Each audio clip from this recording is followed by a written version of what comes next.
반갑습니다. 하준호의 리더십 TV입니다. 오늘 세 번째 강의로서 셀프 리더십 두 번째 시간이 되겠습니다. 오늘은 내 인생 살아가는데 무엇이 필요하고 그것을 어떻게 마련해야 되느냐 하는 쪽으로 한번 이야기를 해보고자 합니다. 우리는 인생 살아가는데 어느 누구든지 다 바람이 있었을 겁니다. 부자가 되었으면 좋겠다. 건강했으면 좋겠다. 행복했으면 좋겠다. 뭔가 내가 살아가는 데에 바람이 있었을 겁니다. 그 바람이 무엇이겠느냐는 겁니다. 여러분은 무엇을 가지고 나의 인생 삶의 바람을 삼았나 하는 거죠. 다들 공통적으로 아마 이런 것이 되지 않을까 생각됩니다. 풍요롭고 건강하게 오래 사는 것. 우리 모두는 다 풍요롭고 건강하게 오래 사는 것이 인생 삶의 바람이 아닌가 생각합니다. 그렇다면은 이것을 이루기 위해서 내가 필요한 것이 있을 겁니다. 무엇을 가지고 있어야 이렇게 풍요롭고 건강하고 오래 살겠느냐 하는 거죠. 그 세 가지를 가져보라 한다면은 무엇을 가질까 하는 겁니다. 제일 먼저 아마 돈이 될 겁니다. 경제력이 되겠죠. 우리는 돈이 없으면은 살아갈 수가 없죠. 의식주가 해결되지 않고서는 인생 제대로 살아갈 수가 없습니다. 그래서 경제력은 내 인생의 윤활유다 하고 이야기도 하죠. 우리가 자동차나 어떤 기계의 윤활유, 기름이 없으면은 한 발짝도 가기가 어려울 겁니다. 그래서 경제력이 제일 필요한데 이 경제력이 의식주를 해결할 만큼 없다면은 악의 근원이 될 수가 있다는 거죠.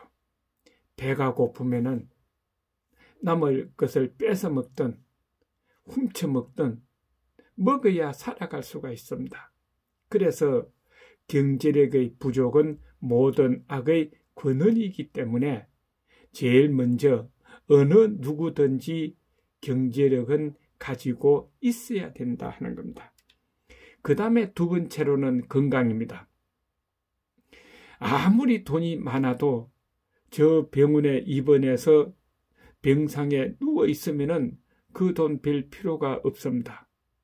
그래서 건강은 내 생활의 활력이다 하는 겁니다.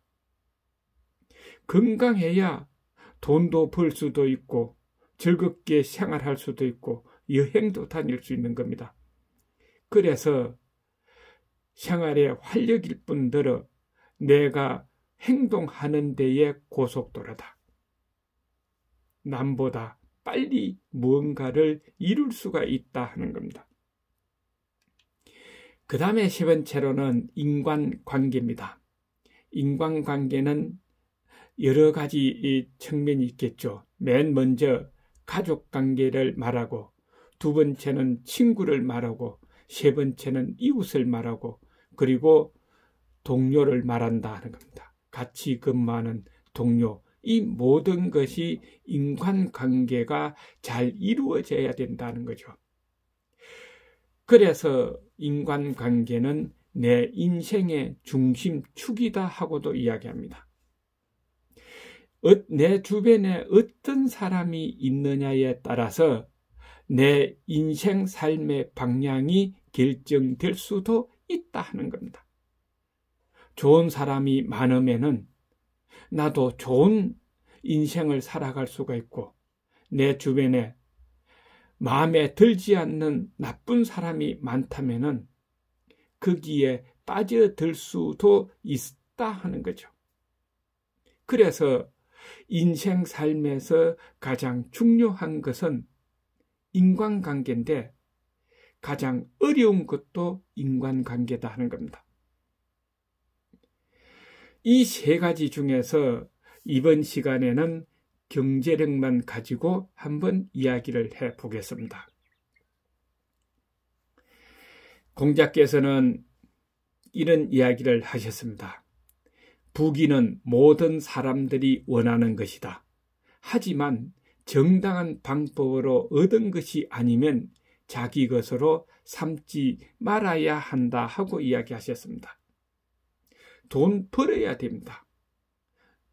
또 장사를 하면은 이익을 남겨야 됩니다. 그래야 나도 먹고 살죠. 그런데 이익을 남길 때는 정당한 방법으로 이익을 남겨야 하고, 바가지를 씌운다거나 어떤 사람한테는 깎아주고 어떤 사람한테는 더 많이 받고 이런 식으로 해서는 안 된다는 겁니다. 정당한 방법으로 장사도 하고 돈도 벌어야 된다 하는 거죠. 그러면서 이런 이야기를 하셨습니다. 가난해지면 세상을 원망하고 다른 사람을 탓하기 쉽다. 가난하면서 남을 원망하지 않기는 대단히 어렵다. 이는 부자가 되어서 교만해지지 않는 것보다 더 대단한 일이다 하고 말씀하셨습니다. 가난하면은 다 세상을 원망하고 남을 원망한다는 거죠. 그런데 이렇게 가난하면서 남을 원망하지 않는 사람은 부자가 되어서 교만해지지 않는 것보다 더 대단한 사람이다 하는 겁니다. 그래서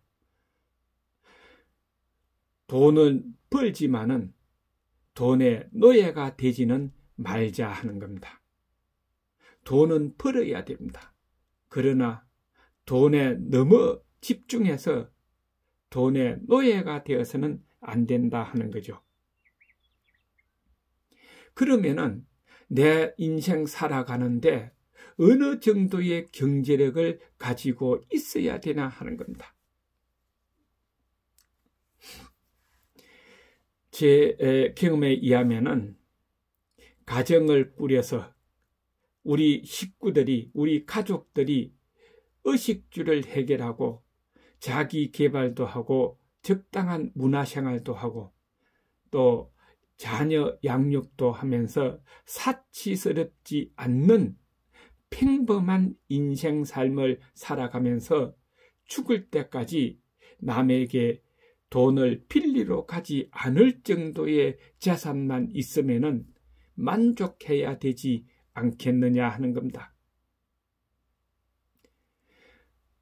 죽을 때까지 먹고 살고도 남아 있다면은 그 남아 있는 것은 과욕이라는 거죠. 그래서 옛날 조선시대의 어주상인인 인사목 씨는 이런 이야기를 했습니다. 돈, 권력, 사랑은 자기 그릇의 70%만 채워라. 100% 채웠으면은 30%는 남에게 또 줘라는 거죠. 사회에 환원하고 70%만 채워야 된다. 가족에게 사랑도 100% 매일 하고 나면은 그 다음에 더 좋은 사랑이 나왔으면은 아무리 그 사랑을 베풀어도 별로 감동을 받지 못한다는 겁니다. 아래 사람들에게 매일 100% 사랑을 해준다고 가정했을 때에 그 다음에 그보다 더 좋은 사랑을 해줘도 별로 감동을 느끼지 못한다. 그래서 돈이나 권력이나 사랑이나 이런 것은 자기 그릇에 70%만 채워두는 것이 가장 바람직하다. 그래야 나중에 더 좋은 것이 있으면 채우고 채웠으면 또 30%는 베풀어라 하는 거죠. 이 임상옥 씨는 28세 어릴 때는 가난했습니다. 그래서 28살이 될 때에 부자 되기를 결심하고 장사에 뛰어들었죠. 어마어마한 돈을 벌었습니다. 그 번 돈을 고향에 와서 백성들에게 베풀었습니다. 농사를 잘 지을 수 있도록 저수지를 만들어주고 수로를 만들어서 비가 오나 안 오나 농사 짓는데 별 문제가 없도록 만들어줬다. 그래서 임금님이 우리나라 최초로 상인에게 종삼품의 배설을 주었다는 거죠. 그래서 각산군수를 했습니다. 그리고 더 배설을 올리려 그러니까 사표를 쓰고 나와서 다시 장사를 시작했죠. 더 배설을 높이면은 마음이 달라질 수 있다고 생각했기 때문에 거절을 했습니다. 그리고 죽어서는 자기가 가지고 있는 모든 재산을 사회에 다 환원한 사람이 임상옥이다 하는 겁니다. 그 다음에 두 번째로 최근의 일이죠. 아이폰의 개발자 스티브 잡스입니다. 세계 최고의 부자였죠. 56세의 췌장암 말기로 병원에 입원을 했습니다. 이제는 인생 삶이 살아있는 시간이 얼마 남지 않았을 때에 병상에서 마지막 남긴 말이 우리들의 가슴을 찡하게 만듭니다. 지금 이 순간에 병석에 누워 나의 지난 삶을 회상해 보면 내가 그토록 자랑스럽게 여겼던 주위의 갈채와 막대한 부는 임박한 죽음 앞에서 그 빛을 잃었고 그 의미도 다 상실했다.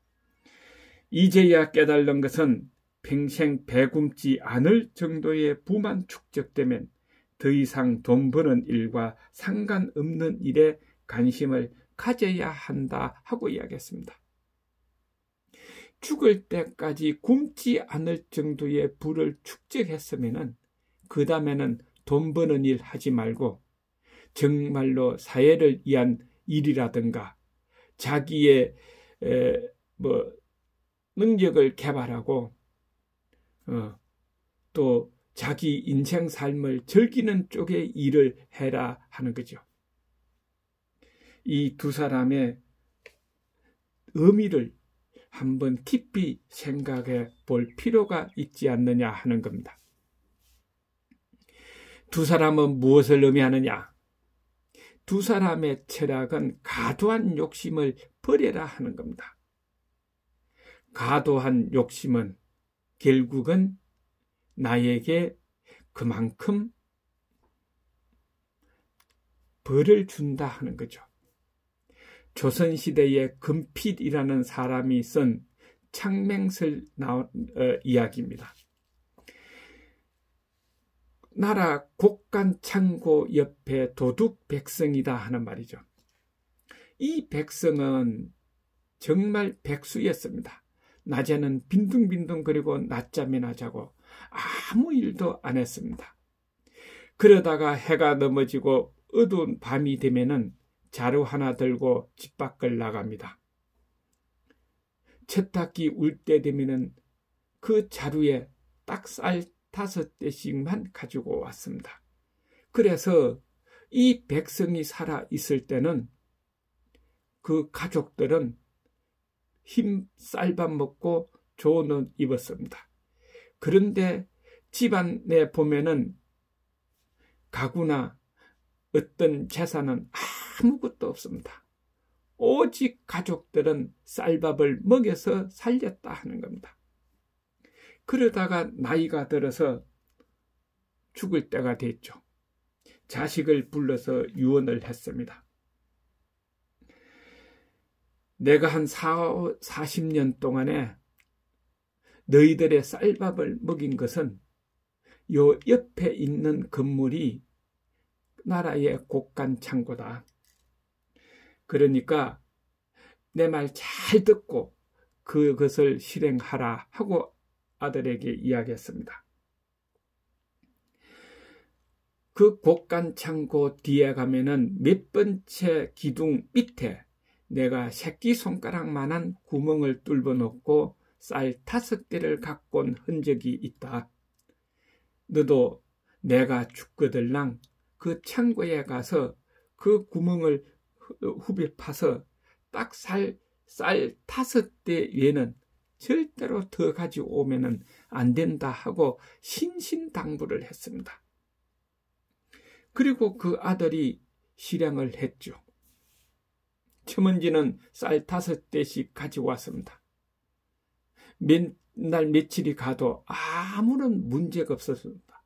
그러니까 욕심이 조금 더 생겨서 구멍을 좀 더 크게 뚫어서 말로 가져갔습니다. 그리고 며칠이 가도 또 별 문제 없으니까 더 크게 구멍을 뚫어서 가마니로 갖고 오기 시작했습니다. 그러다 보니까 창고지기에게 잡혀서 쌀 몇 말과 목숨을 바꿨습니다. 사형을 당했습니다. 아버지는 몇십 년 동안 나쁜 짓을 했지만은, 도둑질을 했지만은, 그래도 욕심을 가지지 않아서 타셋대라는 그 쌀을 갖고 오다 보니까 죽을 때까지 자식들, 가족에게 쌀밥을 먹였는데, 이 자식은 그 과욕 때문에 쌀 몇 말과 목숨을 바꿨다 하는 겁니다. 그래서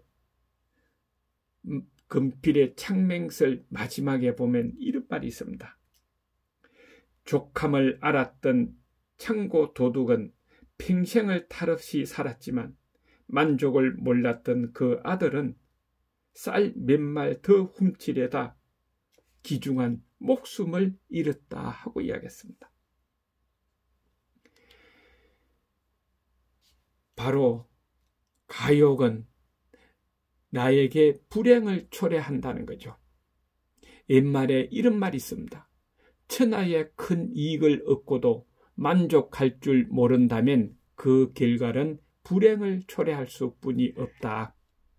그래서 요즘에 우리 쓰리고 당하지 말아야 된다 그럽니다. 쓰리고 조심해야 된다 그럽니다. 쓰리고가 뭡니까? 고이자, 고수익, 고성장하니까 투자해라. 여기에 당하는 사람은 하루아침에 부자가 되고 싶어서, 하루아침에 떼돈 벌고 싶어서 여기에 쏘가 넘어간다는 거죠. 요즘 세상에 고이자, 고수익, 고성장 이런 거 없습니다. 우리는 과욕 때문에 이런 쓰리고에 당하지 않는 그런 자세를 가져야 된다는 거죠. 그래서 노자는 이런 이야기를 했습니다. 스스로 만족을 알라는 거죠. 스스로 만족함을 알아라는 겁니다. 이 세상에서 가장 큰 죄는 끝없는 욕망에서 발생한다. 최대의 불행은 만족할 줄 모르는 욕심에서 비롯되며 최대의 실수는 이익을 탐내는 마음에서 기인한다. 그러므로 현실에 만족할 줄 알면 욕됨을 당하지 않으며 그만둘 때를 알면 이태롭지 않다 하고 이야기를 했습니다. 욕심을 버려야 된다는 겁니다. 한비자는 또 이런 이야기를 했죠. 나의 일상생활이 이익을 쫓아 움직이면 상대방도 이익을 먼저 생각할 것이다. 어디에 돈 되는 데 없나? 어디에 좀 사기칠 만한 데가 없나? 하고 돌아다니면은 그것을 안 상대방은 오히려 나에게 사기를 치든지 내가 가지고 있는 돈을 뺏어 가든지 한다는 거죠. 그래서 이익을 쫓아 움직이면 안 된다 하는 겁니다. 장자는 또 이런 이야기를 했습니다. 고기는 미끼에 걸려들고 사람은 이익에 패망한다고 그랬습니다. 고기는 미끼에 걸려들고 사람은 이익에 패망한다. 이익만을 찾으면은 바로 불행을 초래한다고 앞에도 이야기했습니다. 그래서 장자는 가욕을 버리라는 의미로 이런 이야기를 했습니다. 뱁새가 깊은 숲속에 둥지를 튼다 한들 나뭇가지 하나면 족하고 두더지가 강물을 마신다고 해도 작은 배를 채우는 데 불과하다. 이익만을 쫓으면 불행을 초래한다는 것을 이런 식으로 표현을 했습니다. 우리 적당한 욕심을 가지고 인생 살아가야 되지 않겠느냐. 현실에 만족함을 알면서 내일을 맞이해야 욕심이 없어진다는 겁니다. 현실에 만족하지 않으면 가욕이 생긴다는 거죠. 한번 생각해 보시고 이번 시간의 핵심은 사람은 적당한 욕심은 가지되 과욕은 버려야 한다는 이야기였습니다. 수고하셨습니다. 다음 시간에 또 뵙겠습니다. 하준호의 리더십 TV였습니다.